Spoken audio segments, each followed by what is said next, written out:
Olá, voltamos aqui para mais um episódio de Anarquismo Empreendedor.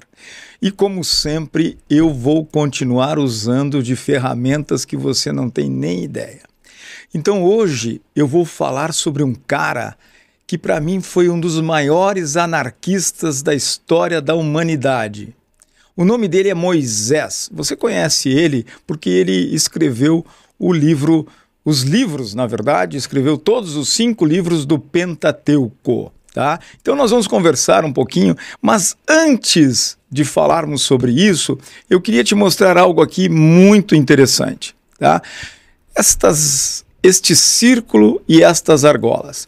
Eu quero que você imagine, por exemplo, que o círculo que está cheio aqui, esse círculo representa, na verdade, o conhecimento, a mente universal. Deus, este círculo é Deus. Esses círculos que estão vazados aqui em volta dele são as religiões. Então, quando nós falamos de religião, basicamente nós estamos falando do quê? Que elas conhecem somente parte do que é Deus. E algumas têm intersecções, algumas têm a mesma filosofia. A gente poderia falar, por exemplo, das 3 religiões monoteístas que nós temos. O judaísmo, o cristianismo e o Islã, tá certo? Então, essas 3 religiões, por exemplo, têm os mesmos personagens, mudando um ou outro. Logicamente que, para o Islã, o profeta Muhammad, né, Maomé, como a gente chama, é o principal cara da história. Né? Para o cristianismo é Jesus. Né? E para o judaísmo, logicamente que é Moisés, porque Moisés escreveu o Torá, escreveu o Pentateuco. Tá certo? Mas o que a gente tem aqui? Imagina o seguinte, não é toda a religião que tem todo o conhecimento. As religiões só enxergam parte de Deus. Imagina o seguinte, se você fosse capaz de ter acesso a todo o conhecimento do mundo, quanto % você tem realmente de conhecimento?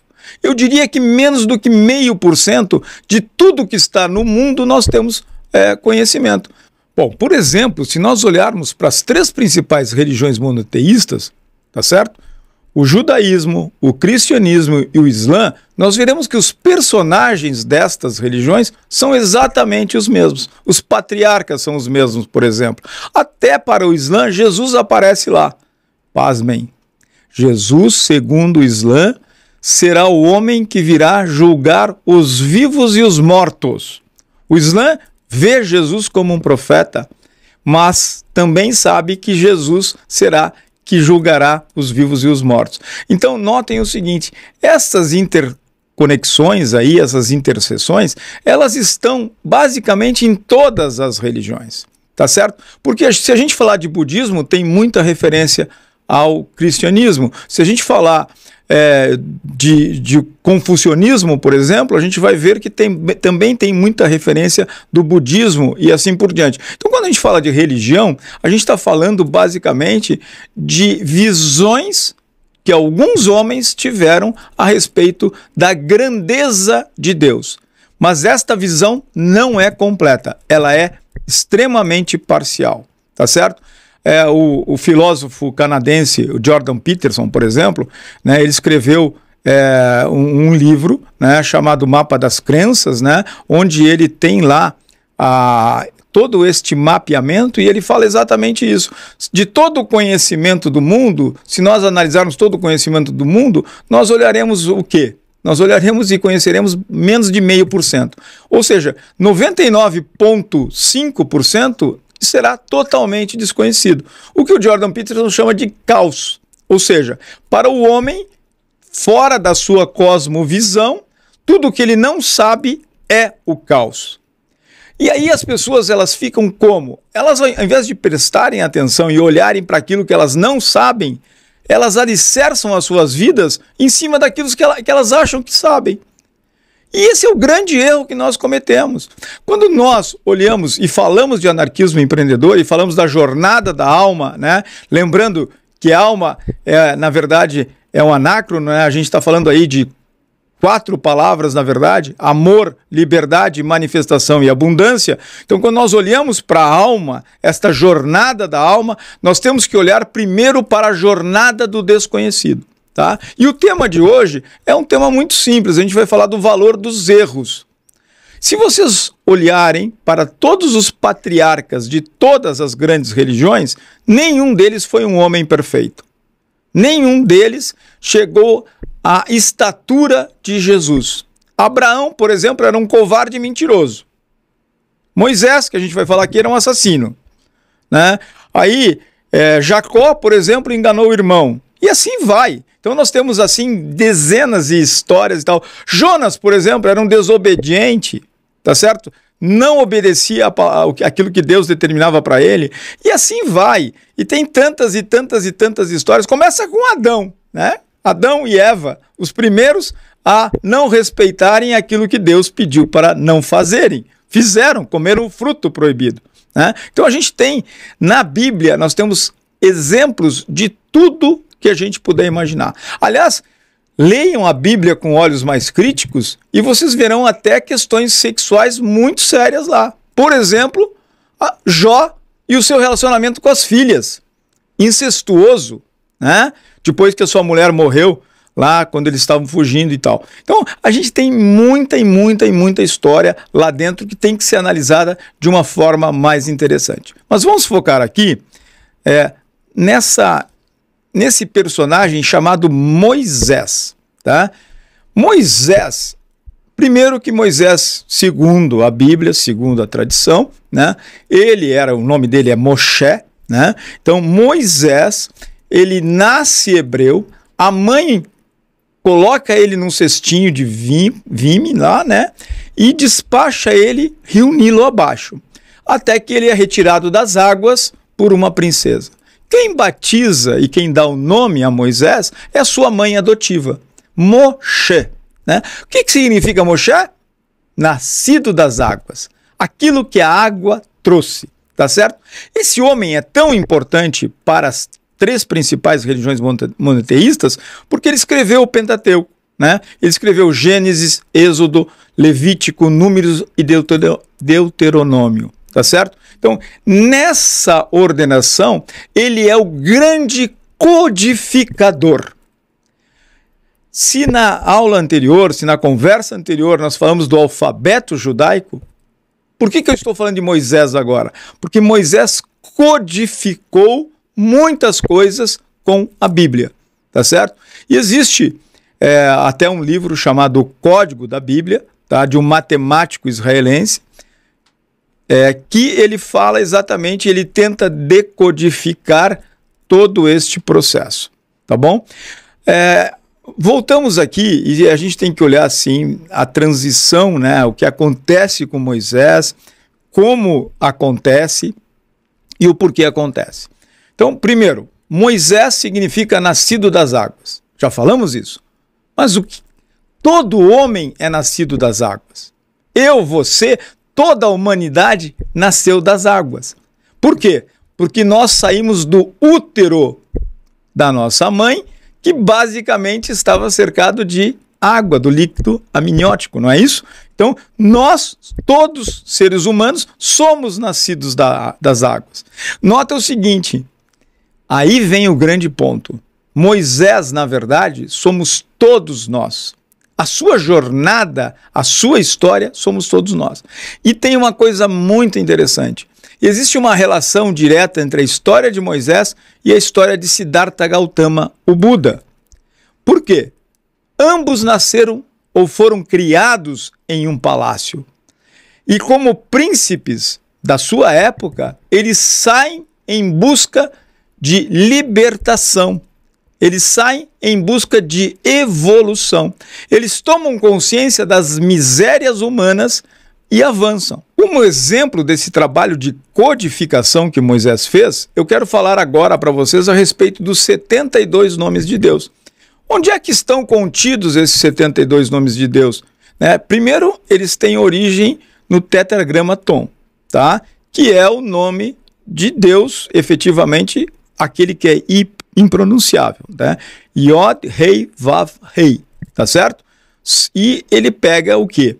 Ele pega, na verdade, o capítulo 14 do Êxodo, né? E os seus versículos 19, 20 e 21, que são cada versículo desses escrito com 72 letras, e ele ali esconde o nome dos 72 anjos de Deus. Os 72 anjos de Deus são esses caras aí. Cada anjo, a gente não pode esquecer que ele é especialista em uma única coisa.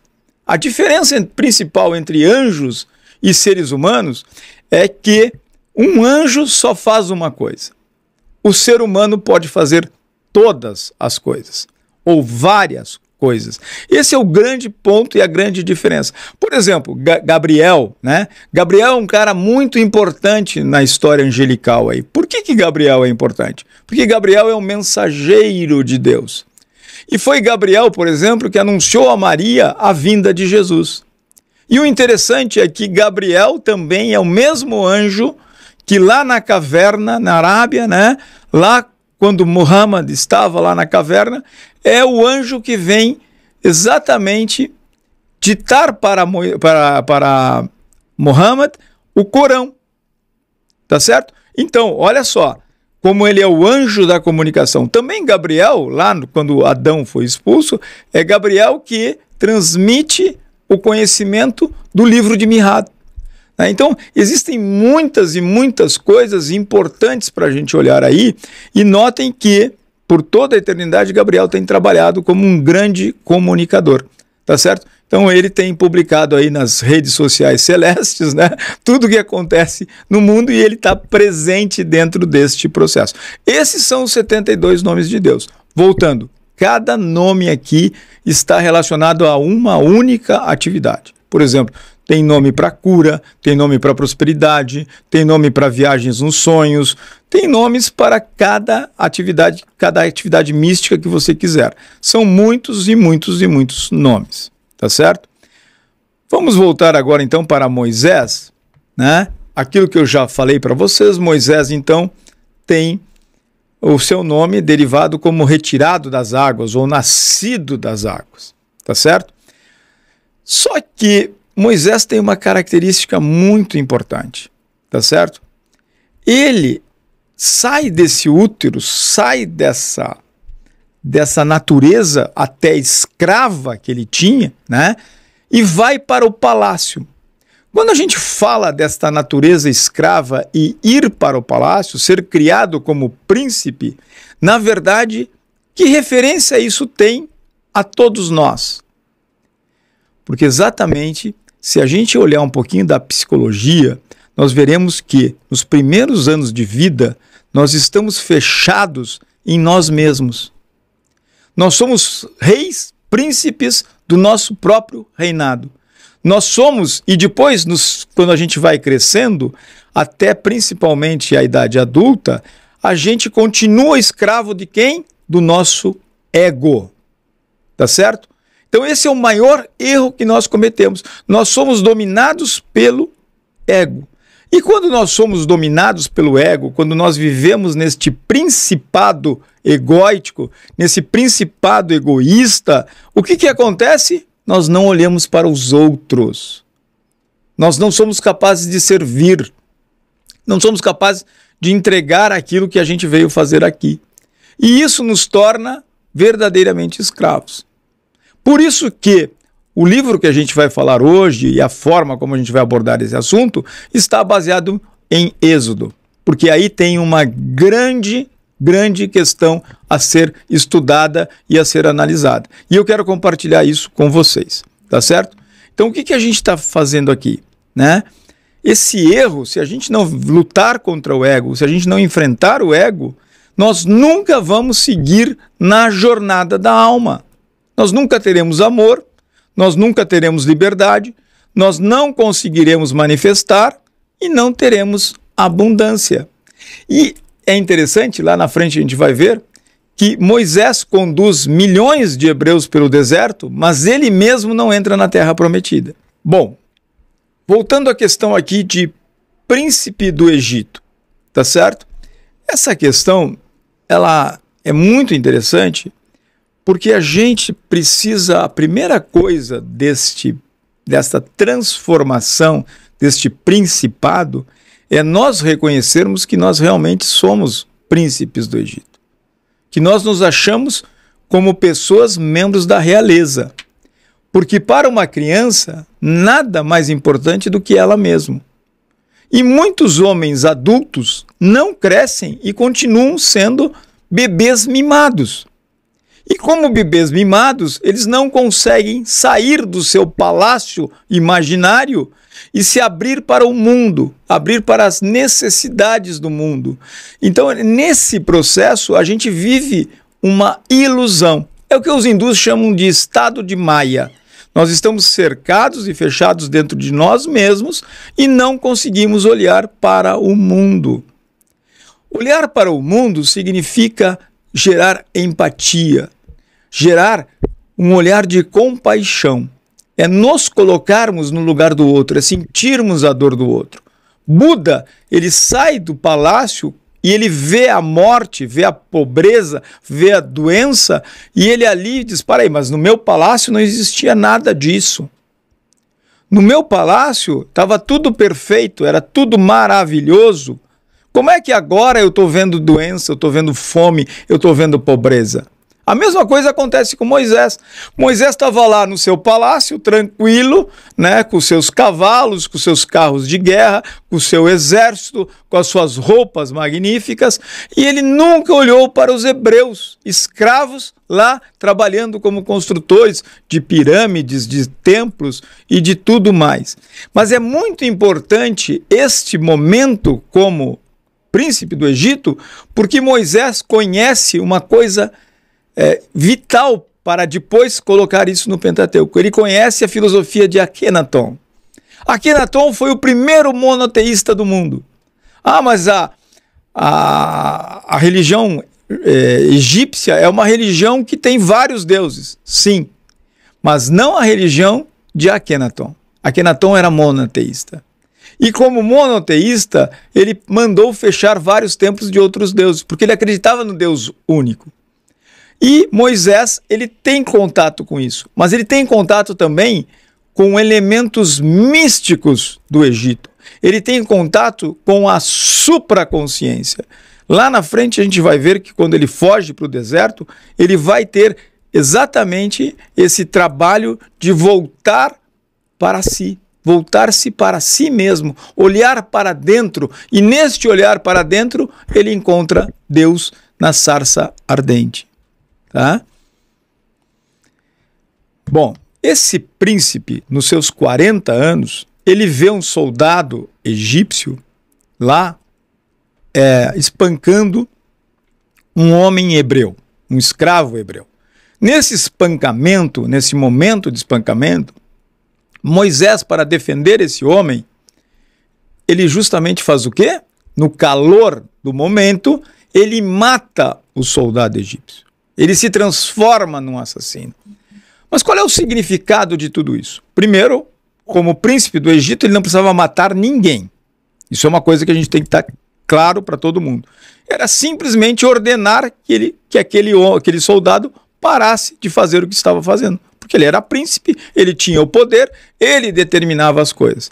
Mas no momento que ele mata esse soldado, ele, na verdade, ele se liga aos hebreus, ele tem a conexão ali com os hebreus, e ele está matando internamente o seu ego, ele está matando o seu principado. Esse processo de morte do principado, ele é vital para que você atinja a idade adulta. Algumas tribos, algumas instituições, existe uma coisa chamada iniciação. A iniciação é exatamente isso, é uma morte de uma vida de principado, uma vida da infância, uma vida do desconhecimento para uma nova vida que se abre. Então a iniciação basicamente é isso. Moisés tem a sua iniciação exatamente no momento que ele assassina este soldado, tá certo? E aí a questão toda é a seguinte, né? Ele deixa nesse momento de ser aquele protegido para se tornar um fugitivo, para fugir, para sair do palácio. E ele, neste processo de fuga, tá certo? neste processo de fuga, ele começa a migrar pelo deserto, e ele caminha pelo deserto, né? Nesse seu exílio, ele vai até a região de Midian, né? Onde ele constitui uma família com Zípora, e tem 2 filhos, o Gerson e Elise, tá? E nesse processo ele fica lá trabalhando para o seu sogro, criando ovelhas. E todas as vezes que ele criava ovelha, ele olhava para o monte sagrado, aquele monte que ninguém podia subir, aquele monte que era proibido as pessoas subirem, porque segundo a crença local, aquele monte era a casa de Deus. E ele passa uma vida inteira olhando para aquilo que transformaria a sua vida. Notem o seguinte, os primeiros 40 anos vivendo como príncipe do Egito. Os segundos 40 anos, né, ele começa a olhar para o monte e trabalhar e criar ovelhas, e enfim, constitui família e entra num processo de construção daquilo que a gente chama de idade adulta. E nesse processo ele está meio com uma síndrome que eu gosto muito, que é a síndrome de Gabriela. Você já ouviu falar na síndrome de Gabriela? É aquela coisa assim, ó, eu nasci assim, eu sou mesmo assim, sempre Gabriela. Então o cara tá nessa, eu canto mal para caramba, tá, gente? Então tudo bem. Mas olha só, quantas pessoas você conhece que vivem na síndrome de Gabriela? Quantas pessoas se fecham neste universo de Gabriela e não mudam, não se transformam, não agem para que haja a transformação? Lembra o seguinte, ninguém muda ninguém. A transformação é um processo interno. Cada pessoa precisa sentir essa necessidade de transformação. Sócrates chamava isso de maêutica, que é o quê? O nascimento do conhecimento. É como dar à luz, porque esse termo ele vem justamente da mãe de Sócrates, que era uma obstetra, né? Que era uma parteira, na verdade, na época, tá certo? Então, vem de lá esse negócio. Então, para que haja transformação, para que haja o caminho da alma, você tem que se transformar. Não é o pastor, o padre, o guru, o João, o Pedro, o Ricardo, qualquer um desses caras, nenhum deles vai conseguir te transformar. Não é o cara que diz, agora eu vou acessar o teu inconsciente através do uso de ferramentas de PNL. Não é o coaching que vai te fazer isso. É você que faz a transformação. É só você é capaz de mudar a si mesmo. Não existe ninguém capaz de te dar esse acesso. Não se iluda com isso. Tá? E aí, quando ele vai lá e ele sobe o monte, e realmente ele passa e vence o medo de morrer, porque diziam que quem subisse aquele monte morreria. Então Moisés vai até lá. E aí Moisés atinge um estado de consciência, que eu chamo de supraconsciência.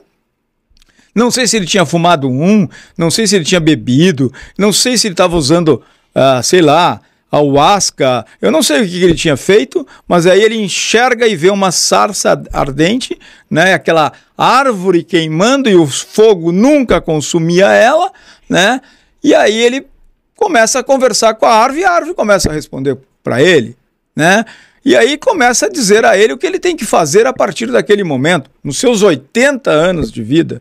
Olha só, tem gente hoje que com 60, assim, na minha idade, né, por exemplo, estou com 60 anos, o cara se acha velho. Eu não, eu quero fazer muitas coisas. Eu quero chegar à idade de que Moisés morreu, que foram 120 anos, se Deus me permitir. E olha que eu já passei alguns bocados aí com questão de saúde.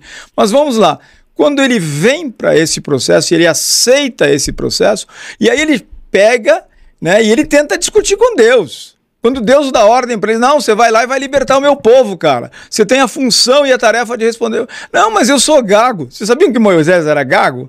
Ah, mas eu não consigo falar. Aí o Deus fala, leva o Araão lá, que é teu irmão, que ele vai falar por você. Já que você não consegue falar, você vai conhecer o teu irmão, você vai encontrar o teu irmão, e o teu irmão vai te ajudar a falar. Ah, mas e se me perguntarem quem você é? O que eu vou dizer? Qual é que é o teu nome? E aí Deus responde, eu sou o que sou. Eu sou o que sou. Deus não dá nome nenhum para Moisés, ele só diz, eu sou o que sou. Né? Aliás, quem de nós é capaz de dizer, eu sou o que sou? Você pergunta para a pessoa assim, quem é você? Aí ela responde, eu sou o João. Não, mas eu não te perguntei o nome. Ah, mas eu sou engenheiro. Não, não te perguntei a profissão. Ah, eu sou não sei... Não é isso. Quem é você? Você sabe quem é você? Eu diria que assim, a melhor resposta que eu já ouvi veio do próprio Deus. Eu sou o que sou. E não tenho que dar explicação para ninguém. Eu sou o que você vê, eu sou o que você acredita, eu sou o que sou. É simples assim, né? Então, neste processo, você precisa trabalhar a questão de autolibertação novamente. Como é que você vai libertar milhares, milhões de pessoas se você é um escravo? Primeiro escravo do ego, depois escravo do medo, depois escravo da família, depois escravo do sogro, que trabalhava como criador lá de ovelhas. Você é escravo de todo mundo, você tem que se libertar. E para se libertar, você tem que enfrentar quem? Você mesmo. O teu maior inimigo é você. Não existe inimigo maior do que você. Você pode até dizer que o outro é o teu inimigo, mas não é. Você é o seu inimigo. Se o outro entra na sua casa, se o outro entra na sua mente, se o outro entra no seu coração, é porque você abriu a porta, cara. Ninguém foi lá, porque só você tem a chave. Só você dá o acesso. Só você é capaz de dar o acesso. Então, o maior inimigo que você tem é você mesmo. Né?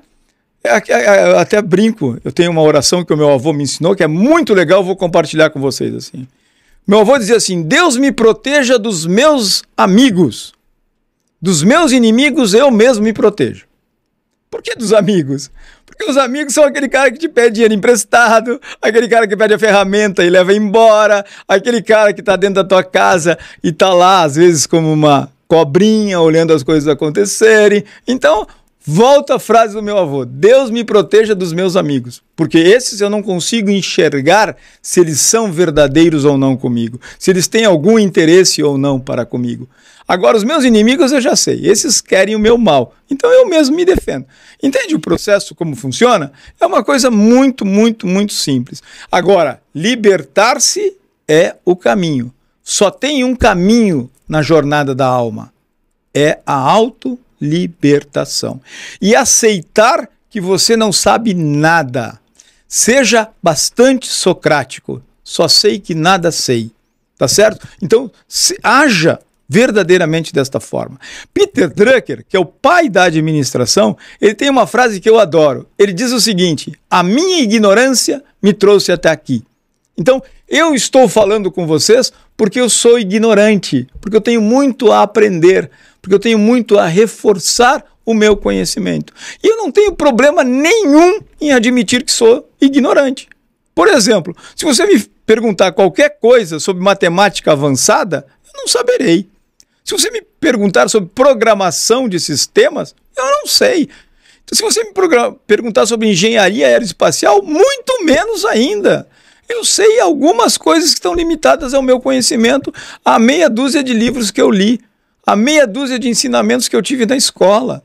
Então, o pai da administração, o Peter Drucker, né, que é um cara maravilhoso, todo mundo que estuda administração gosta de citá-lo, gosta de falar, tem uma frase extremamente importante.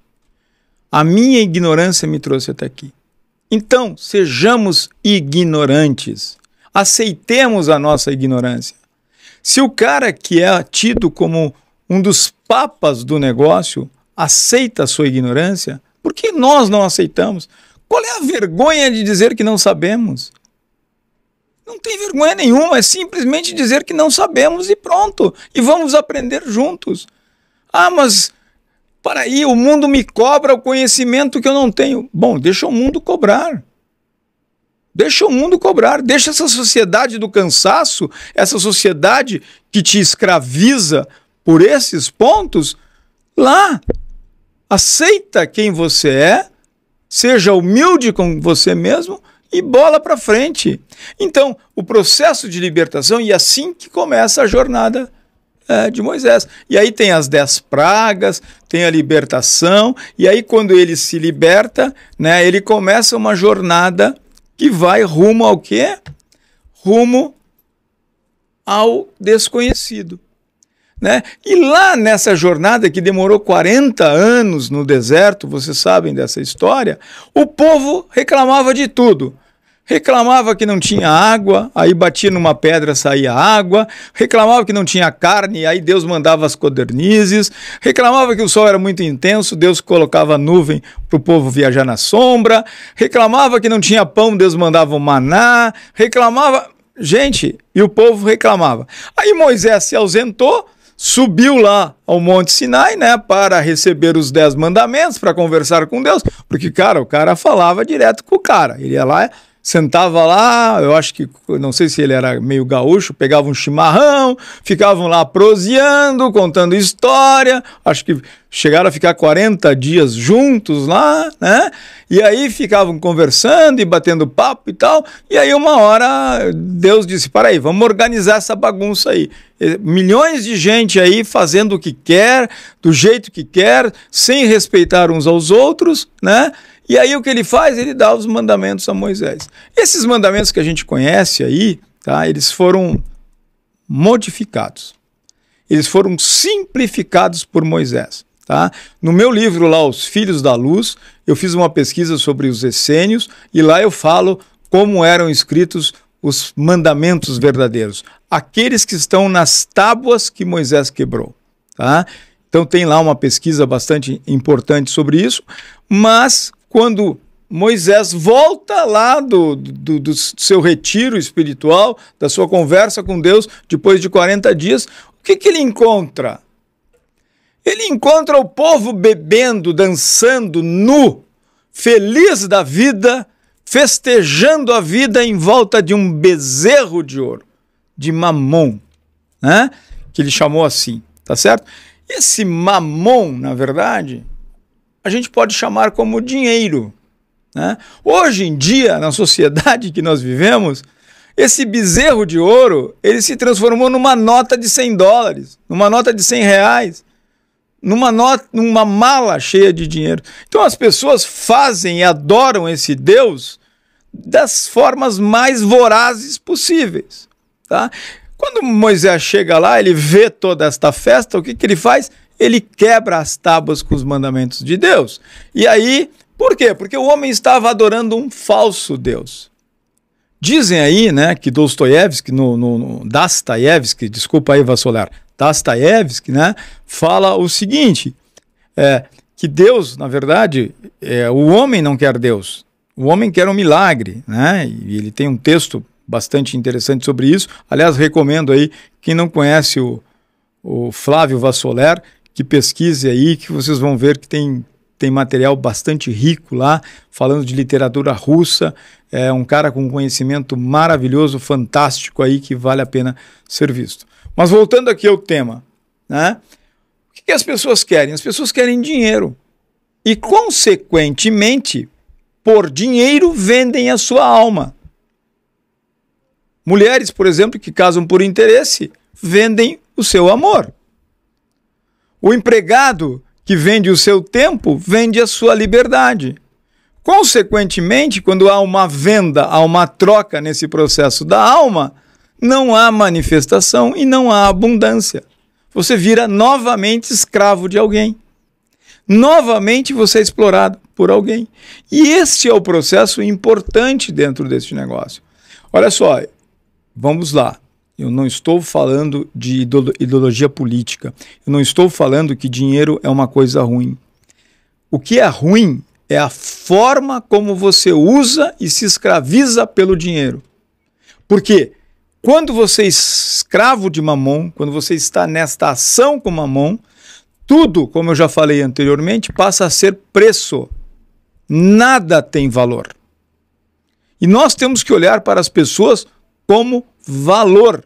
Nós temos que olhar para as relações como valor, não como preço, não como algo que pode ser comprado ou vendido. Então, a relação verdadeira é uma relação que exige esta troca aí. Uma outra coisa importante, imagina o seguinte, você ir para o deserto com milhões de pessoas, milhões, e aí você precisa organizar tudo isso. Porque as pessoas estão lá, estão vivendo as suas vidas e eram escravos, elas não conheciam nem sequer a liberdade que aquele povo conhecia. Eles não sabiam o sentido de liberdade. Para eles, liberdade era fazer o que cada um quisesse. Isso não é liberdade, isso é bagunça. Liberdade é saber onde começa o seu direito e onde começa o do outro. Onde acaba o seu direito e começa o do outro. Então você precisa entender que uma vida social é isso. As leis de Moisés são leis para aquela época. Por exemplo, o cara estava lá no meio do deserto, ele achava a mulher do outro bonita, ele não estava nem aí se ela era mãe de família ou não era, ele ia lá e pegava a mulher do outro, às vezes matava o marido, matava os filhos, matava a prole toda para ficar com a mulher. Tá certo? Ele largava o pai e a mãe no meio do caminho porque eram velhos, abandonava lá no meio do deserto. Tanto é que o primeiro mandamento é o quê? Não terás outros deuses além de mim. Por quê? Porque ele já tinha feito, inclusive, outras imagens e outras coisas. Entende? Então, assim, existe um conceito aí muito importante, porque imagina o seguinte, quantos machinhos alfa tinha no meio desse rebanho aí? Quantos tidos como grandes reprodutores, né? Quantos caras assim que se achavam os fodões, né, da história? Pois é, só que esse deserto é a mesma coisa que acontece na nossa sociedade hoje. A nossa sociedade é cheia de carinha se achando fodão para caralho. Entende? E aí você tem que conviver com esses caras. E esses caras, eles não querem saber das normas sociais. Eles não querem saber das interações sociais. Eles querem saber deles. Porque são meninos mimados. São crianças mimadas, escravos do próprio ego. Estão lá nos primeiros 40 anos de Moisés. Estão lá no começo da sua história. Estão lá vivendo esta ilusão de que são príncipes do Egito. Entende? E aí você entra e você fica o tempo inteiro. Imagina você ter que levar milhares de pessoas. Imagina a sua empresa. Qual é a terra prometida da sua empresa? A terra prometida da sua empresa é o lucro, é o crescimento, é fazer com que a empresa funcione. Se você não tiver normas, não tiver regras, não tiver conceitos, não tiver uma direção e não, principalmente, as pessoas não estiverem comprometidas, você não vai chegar à terra prometida. Alguém vai chegar, mas você não. Porque se você não cuidar daquele processo, daquele rebanho, daquelas pessoas que estão com você na jornada, você nunca será um gestor. Você não gere simplesmente recursos, você gere principalmente pessoas. Porque são as pessoas que te levarão aos recursos certos. Mesmo que você não tenha dinheiro, se você tiver pessoas que têm dinheiro e que acreditam em você, você vai ter acesso ao recurso.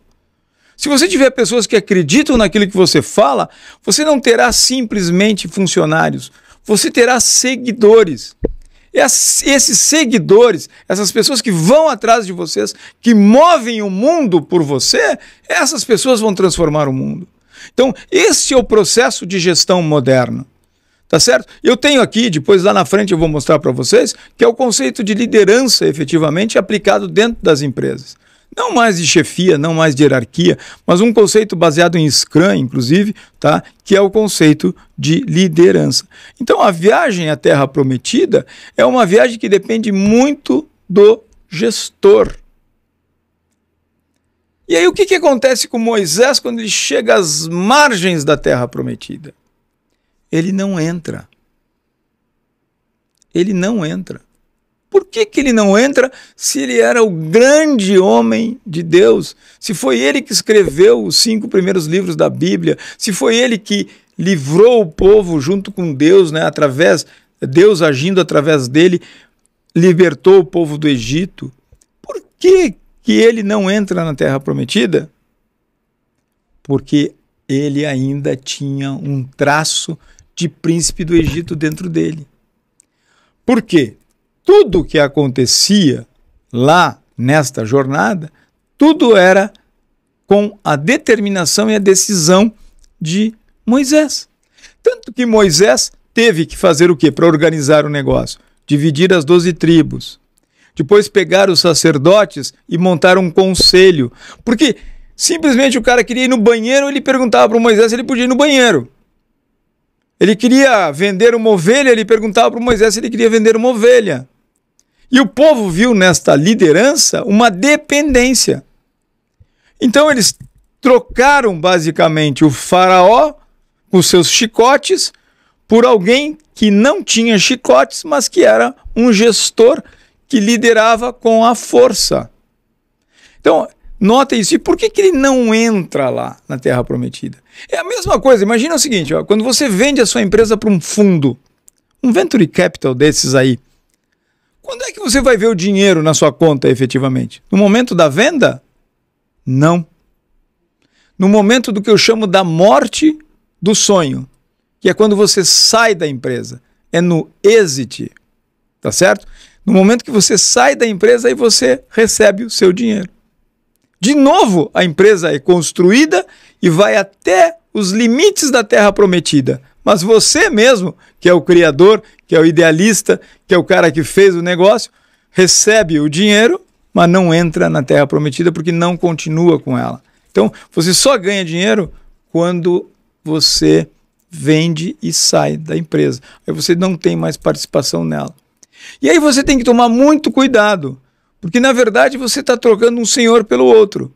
Você sonha em ser um cara independente, sonha em ser um empresário fantástico, maravilhoso, mas aí recebe um aporte de capital e vira um empregado da sua própria empresa. Vira um escravo da sua própria empresa. Entende como é o processo? Como há amarras dentro deste negócio que são muito interessantes? E mais do que isso, aí você tem toda uma rotina que passa a ser implementada dentro do teu negócio que você não tinha antes.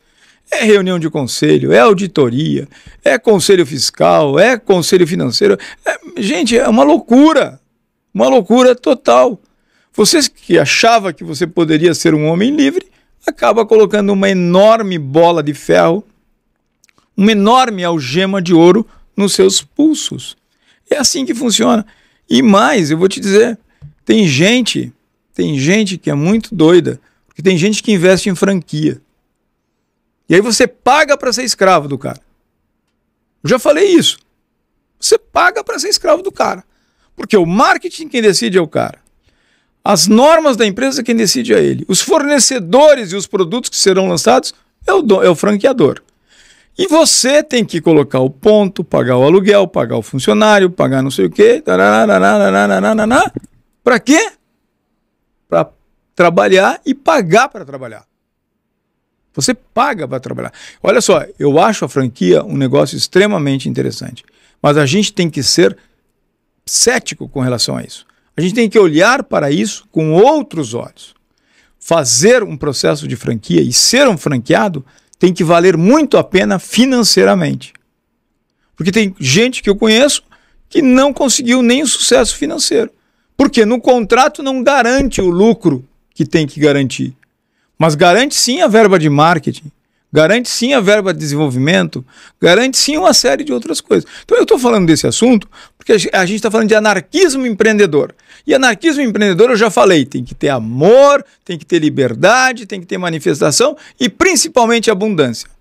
Você merece e deve ser rico. Você merece e deve ser milionário. Mas seja milionário fazendo a coisa certa. Então, olha só.